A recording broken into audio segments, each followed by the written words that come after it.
Vamos colocar na tela como está a classificação do Brasileirão 2026 depois do jogo isolado de ontem que o Corinthians venceu o Atlético Paranaense por 1-0 na Arena da Baixada. Ó o salto do Timão, tá em quinto lugar já, 2 vitórias seguidas, 2 vitórias grandes contra o Bragantino e contra o Atlético Paranaense. 6 pontos, já entra ali na turma de cima entre os classificados, estaria hoje na pré-Libertadores. Se o campeonato acabasse hoje, mas claro que tem muita coisa pela frente. E agora está todo mundo com o número igual de jogos, né? Importante saber. E o Atlético seria líder, né? Se ele vence. O Atlético vencendo seria líder e perdeu, inclusive, a posição para o próprio Corinthians. Pulou para 6º lugar o Atlético Paranaense. Vamos ver como ficou a classificação do bolão. Depois que o Vessone acertou. Essa é a que mais importa. O placar. Olha, Opa, abriu, é o que mais importa, mas eu sigo lá, Vessa. Abriu, liderança sou eu. Tava colado nele. 27 pontos lá com 5 resultados cheios, Vessa com 6, mas... Quem joga o bolão arte aí? Sou eu. Mas é tipo o Corinthians, ele escolhe alguns acertos, entendeu? Eu não, eu sou mais frequente. Amigos, acho que esse ano... E o Massa, lamentável, hein, Massa? Vamos reagir, Massa, É o Esporte 2026. Meu amigo. Nosso esporte. Não. Ele não quer ajuda do Bala. Não. Não, Bala não. Ó, jogos da semana Bala é o professor Larúquia do... Professor Laruca, jogos adiados a semana que vem. Não teremos 3 jogos do Brasileiro semana que vem. Flamengo e Mirassol, já falamos, Botafogo e Vitória, Bahia e Chapecoense, certo? Por conta da Rodada do Libertadores. Brasileiro não terá esses 3 jogos. Vai começar, né? Já começou. Porque esses 3 estão envolvidos na... Pré-Libertadores. Ou na pré-Libertadores ou na Recopa, no caso do Flamengo. Isso. Mas na Europa também está acontecendo muito isso agora. Você adia, porque não tem muito o que fazer. Vamos ouvir o que disseram Dorival Júnior e o Garro, autor do golaço aí, do Corinthians, gol da vitória do Corinthians. Estou me sentindo bem. Acho que fez um trabalho importante de força para este ano. Fico feliz de poder convertir, de ajudar o time num campo onde é muito difícil jogar. Falei aí depois do jogo que a CBF poderia escutar-nos, a voz do jogador, do atleta, que acho que somos a importância do futebol de Brasil e tirar este tipo de gramado. Para domingo mais uma decisão importante, como falo aqui, com esta camisa, cada jogo é uma final e acho que o grupo já está acostumado também a isso. A partida não foi dentro daquilo que nós esperávamos, eu acho que até o momento que nós fizemos o gol, nós tínhamos um certo controle do jogo. Estávamos buscando fazer as coisas da maneira correta, enfrentamos uma equipe muito difícil de se jogar, acredito eu que poucas equipes conseguirão resultados aqui dentro. Mais uma vez nós tivemos aí 14 minutos de um tempo de acréscimo nas partidas. Eu não reclamo disso não, desde que essa mesma atitude seja repetida em todas as partidas. Nós vamos ficar de olho para ver se essas situações se repetem no final de semana. Podem ter certeza que não vai acontecer. Isso daí é uma opinião minha já de muito tempo.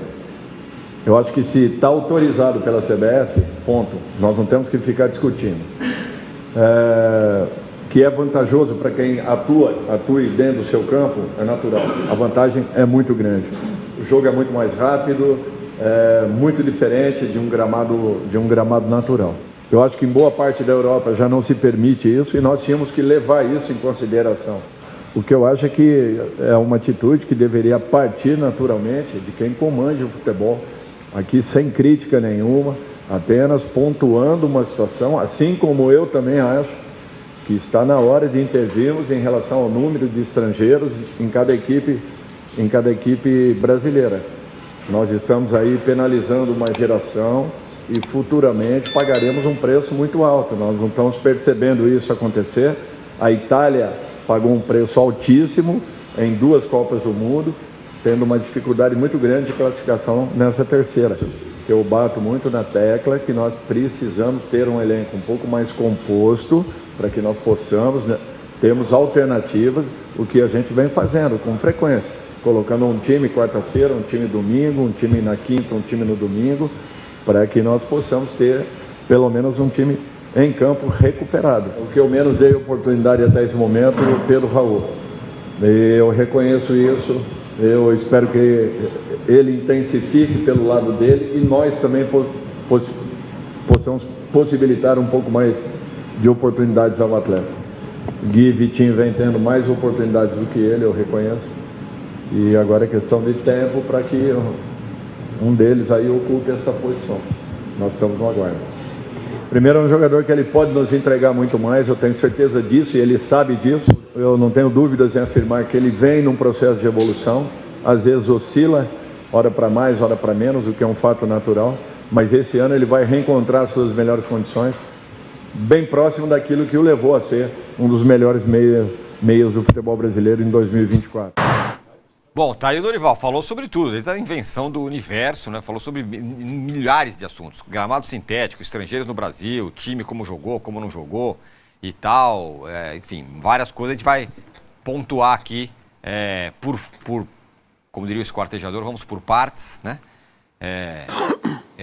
Mas vamos fazer dessa forma. Vamos falar primeiro do jogo, só vou fazer uma sugestão aqui para a nossa produção, colocar uma enquete no ar. Você é a favor da diminuição do número de estrangeiros no futebol brasileiro, sim ou não?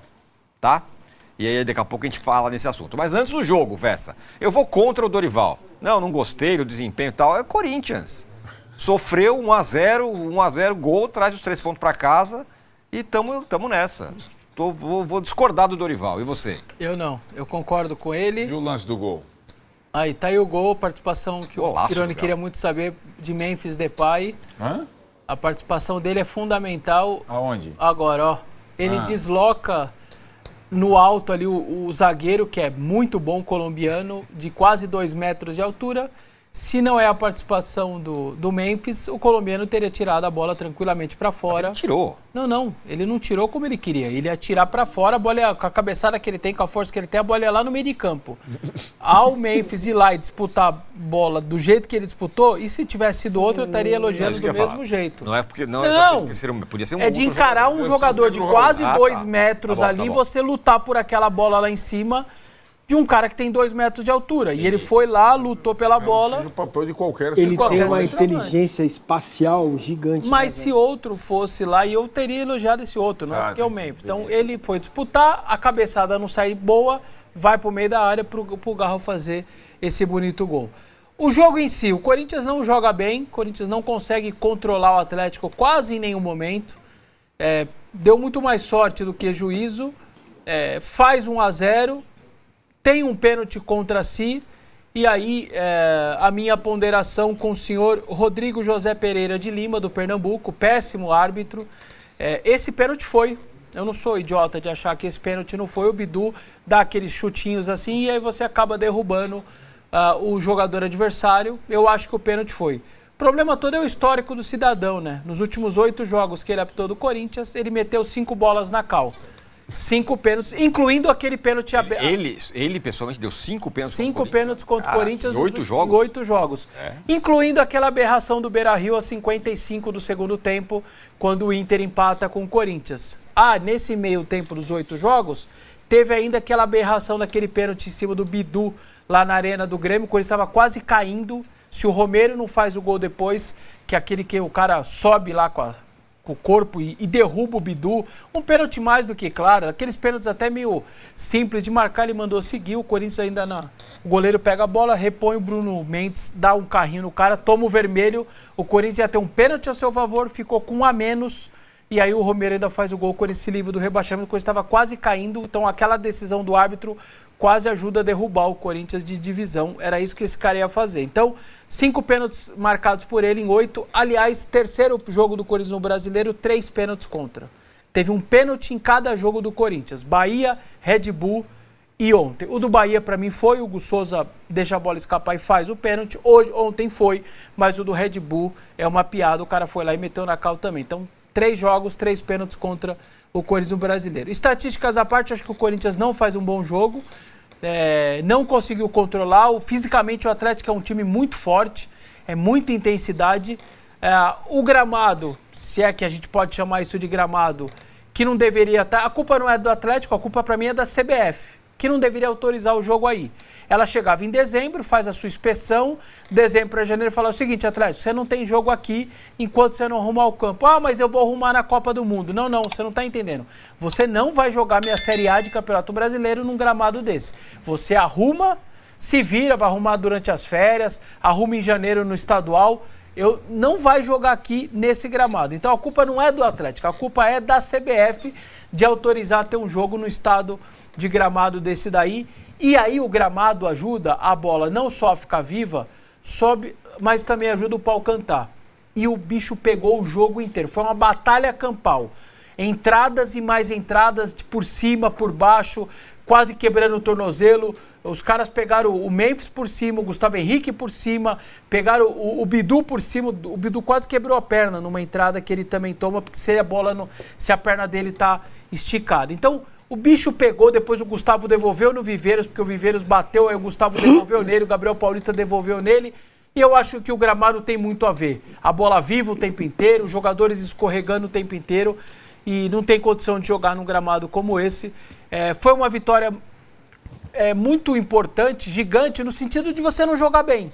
Você não fez um bom jogo e meteu os 3 pontos na mala e trouxe para casa. Eu acho que paga um pouco o bom jogo que o Corinthians fez com o Bahia e acabou perdendo. O Corinthians era para ter vencido o Bahia, joga melhor que o Bahia, perde gol na cara, gol quase sem goleiro, e aí toma a virada. Ontem não era pro Corinthians, se você olhar o jogo jogado, não era pro Corinthians ter vencido o jogo e acabou levando os 3 pontos. É um começo com 6 pontos em 9 no Campeonato Brasileiro, um bom começo, né? Se você, aquela tal do 2 pontos por jogo dá até título, é que o Flamengo e o Palmeiras estão 2 pontos por jogo, não dá mais título, porque esses dois não deixam fazer só mais 2 pontos por jogo. Mas o Corinthians, neste momento, estariam com 6 pontos em 9, o que daria aquela pontuação de título. É um bom começo de Campeonato Brasileiro, a ver o que ele vai fazer com a Portuguesa, e depois a gente pode falar sobre isso. Vamos falar do Paulista, dar nossos palpites sobre esses jogos das quartas de final.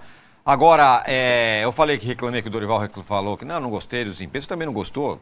Para mim foi o mais Corinthians impossível, você alvejado e faz um gol e ganha de 1-0 num gramado, com tudo contra, torcida, tudo bem que só tinha mulher, né? A torcida estava reduzida, né? Tinha só mulheres e crianças, né? Não estavam organizadas e tudo mais. Mas ainda assim ganhar lá é osso, Arnaldo. Agora, vou fazer outra provocação. Diga. Corinthians não pode ser o candidato a intruso? Por que não? Porque esse negócio tá vago, esse lugar tá vago, certo? Cruzeiro não tá com um cara que vai ser. Começou muito mal. O Corinthians começou mal de resultado, mas se reabilitou em 2 jogos. A gente fica falando sempre na questão da teoria, né? De como o clube como o clube tem encarado pontos corridos, como o técnico do Corinthians tem encarado pontos corridos ao longo dos últimos anos todos, né? E por isso a gente não colocava o Corinthians como candidato a intruso, porque não está no DNA do Corinthians, nem do Dorival, nos últimos anos, jogar pontos corridos à vera, concentrado em todos os jogos. Nesse ano eu vejo uma mudança, sobretudo da comissão técnica. Ela tem privilegiado o brasileiro em relação ao estadual, em todas as semanas. Talvez a semana em que ela não priorizou o brasileiro era do jogo com o Flamengo, mas contra o Bahia, jogo que antecedeu o Flamengo, foi o time inteiro. Talvez com a cabeça em Brasília. Isso. A diretoria pode ter, vamos trocar o mando, vou pensar ali, vamos jogar na vida, mas o Dorival voltou. Foi a primeira vez, aliás, que ele colocou a tropa de choque para jogar contra o Bahia. Então, os 3 jogos brasileiros, o Corinthians foi a vera. E fez 6 pontos. Né? Tem a turma do 7 e tem o Corinthians. Sim, eu acho que, como qualquer outro time, tem oscilado. Tem feito alguns bons jogos, outros jogos nem tanto. Mas eu acho que o começo, podemos voltar ao primeiro tema, o Flamengo. O Corinthians voltou depois, fora o Flamengo, quem foi bem a temporada passada? Corinthians. Exato, certo? Certo. Ele não ganhou os principais torneios, mas ganhou 2. O torcedor estava feliz no Natal? Do Corinthians? Muito. A barriga estava cheia? De peru? Muito. Saiu no dia 22 de dezembro? Por que volta desse jeito e o Flamengo não pode voltar? Uhum. Inclusive, eles mediram forças lá, né? Voltou, né? Não contratou o Paquetá, mas contratou alguns jogadores. Você vê o discurso do Dorival. Ainda quer que é mais para poder revezar o time e para poder ser intruso, talvez. Um dos fatores que o Cruzeiro não conseguiu. Isso aí, Fiel. Dorival ainda quer mais reforços na visão dele. Vessone já trouxe no Band Esporte do G4 aqui que para Dorival o Corinthians apenas substituiu aqueles que saíram. Claro que a maioria da análise é que aqueles que saíram são piores do que os que chegaram, ou seja, o Corinthians subiu de nível com os jogadores que chegaram, trouxe jogadores melhores. Claro que tem alguns que ainda tá demonstrando seu futebol, se vai dar certo ou não com a camisa do Corinthians, mas em teoria é isso. Vessone largando o aço, tanto no gramado, que para mim deveria ser proibido, grama sintética no Brasil, não sei a sua opinião. Garro, ele muito revoltado com a situação dos gramados, principalmente quando ele precisa jogar em sintético. Ele, Memphis Depay, também criticou nas suas redes sociais, chamaram a atenção da CBF e Vessone também trouxe informação importante, hein, Fiel? Esqueci agora o nome do árbitro, mas ele que apitou ontem. Já é o 8º jogo que ele apita do Corinthians, 5 pênaltis marcados. 8º jogo, 5 pênaltis marcados e graças a Deus teve pênalti que o Hugo pegou, teve esse pênalti que foi para fora, mas a gente vê aí o nível da arbitragem ontem, praticamente acho que foi 14 minutos, né, de acréscimo, até empatar, era acréscimo até empatar, ninguém faz nada. A gente não consegue fazer nada, o Corinthians abre reclamação, manda ofício, carta, manda telegrama, manda WhatsApp e nada acontece e a gente continua dessa maneira. Ontem até tentaram, mas aqui é Corinthians. Você tá feliz com essa vitória, Fiel? Já deixa aí nos comentários, se inscreva no canal, fortaleça com o like de sempre. Eu sou o Lô, até o próximo vídeo. Valeu!